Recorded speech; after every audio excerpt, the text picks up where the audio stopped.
Hello students, today we are going to see English grammar topic verbals. So first of all, what is my verb children? Verb is an action word. A word that denotes action is called a verb. A word used to describe an action, state or occurrence. Students, verbs are either finite or non-finite. Non-finite verbs are verbals. They are non-verbs. And as they are non-verbs, they are called imposters. Imposters means who pretend to be someone else. They are called imposters. And non-finite verbs are pretending that they are verbs. The minute you see them, you call them verb, but actually they are not verbs. So, such type of things are called imposters, and non-finite verbs are imposters. They are verbals. Now let's see what is the difference between finite verb and non-finite verb. Finite verbs are the verbs in a sentence that indicates tense and changes according to the subject, as so we call it as a finite verb, that they indicate tense. From them we understand about the tense of the sentence, and even they changes according to the subject. If the subject is singular, the verb changes. It's plural, then it changes. In such a way they changes according to the subject. So they are called finite verbs.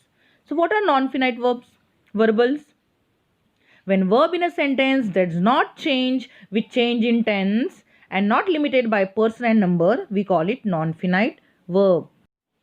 Students, non-finite verbs are of three kinds. They are gerunds, participles and infinitives. So how to differentiate them or how to understand them? Gerunds are ing form of verbs which comes without auxiliary before them. So I have given here cross. Cross plus ing means without auxiliary they comes in a sentence. Participles also ing form of verbs. They are either present participle or past participle. They are also comes without auxiliary in a sentence.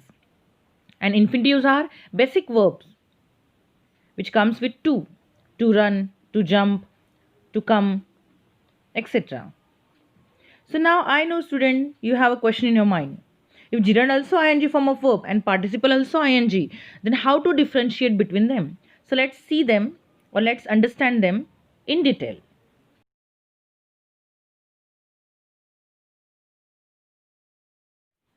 Students, gerunds are the verbs that ends in ing and functions as a noun in a sentence.